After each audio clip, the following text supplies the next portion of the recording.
So at this point, we have EIGRP up and functional. We have end-to-end IP connectivity. But the lab also said that between two routers, we had to include EIGRP authentication. So in this particular video, that's where we're going to add in that particular element. So remember, as far as the lab was concerned, EIGRP authentication is supposed to take place between router 1. Actually, it gave us freedom, right? You could have it happen between any two routers in your network. I'm just choosing to have it happen between router 1 and router 3. If you want to choose a different pair of routers, that's perfectly fine. Okay, so let's go ahead and get it working between these two routers. So with EIGRP authentication, it's basically a two-step process. Number one, we have to configure something called a keychain at the global configuration level. And that keychain is what's going to contain our password, otherwise known as a key string. Then we have to go to the interface level. And on the interface level, we have to tell it, hey, when you're speaking EIGRP, I want you to implement authentication, and I want you to refer back to this keychain, and you'll find your password over there. So let's go ahead and do that. Let's create the keychain first on router 1. Keychain, and I'll just call it INE. And here we'll say key 1. We're just going to have one password in this particular case. And key-string will also be INE. Save our config. Now, before I actually do this, let's back up here for a second. Let's close this out. Let's shut down all of our routers. And let's create a snapshot of where we are right now before we add in our authentication. So we've already created one snapshot, which was called IP addresses only. Now let's create another one called EIGRP basic. And we will remember that's the configuration where EIGRP was working, but we hadn't modified it yet by adding authentication or anything else like that.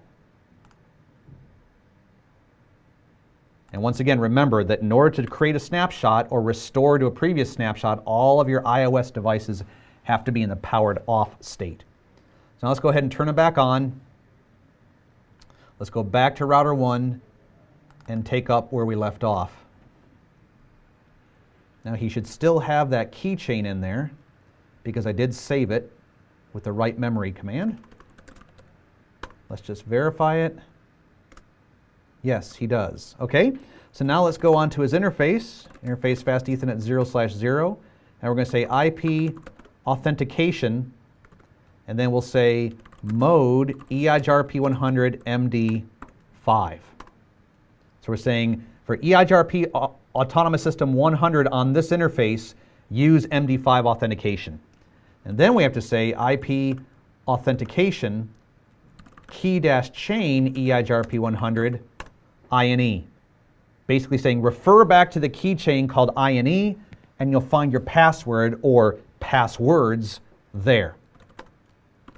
Let's save this. Let's do a show run. And now you probably won't have this ability in any kind of simulations or anything that you do on your CCNA exam. You probably won't have the ability to do this. But what I'm just going to do is I'm going to just copy and paste the relevant information over to the other router. So let's go down to my keychain here. Here we are. Just copy and paste this in here. And then let's go down to the interface. Fast Ethernet 00. And let's just copy that. Got to strip out that IP address though, because that will not be relevant for router 3. And at the end of this, we'll just say end. Okay, so let's go ahead and save router 1. And now let's get into router 3.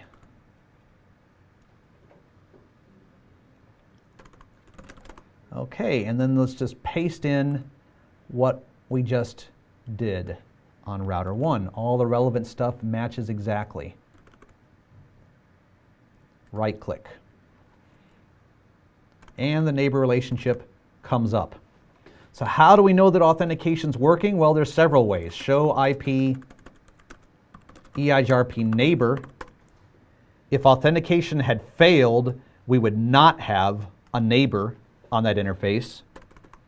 Also show IP route EIGRP.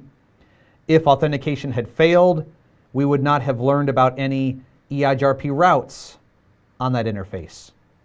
So it's sort of by inference that we can assume that authentication's working, because if it wasn't working, none of this other stuff would be working either. So we'll save our configuration here, bring this down, turn off all of our routers, and let's create another snapshot. And we'll call this one EIGRP Authentication.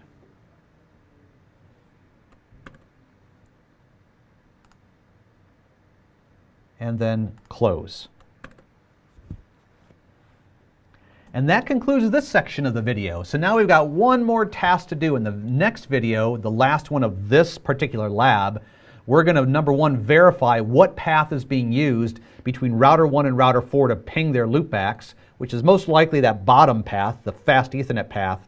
And then we're going to manipulate EIGRP so that ultimately, when they ping their loopbacks, they end up going across the slower speed link on the top.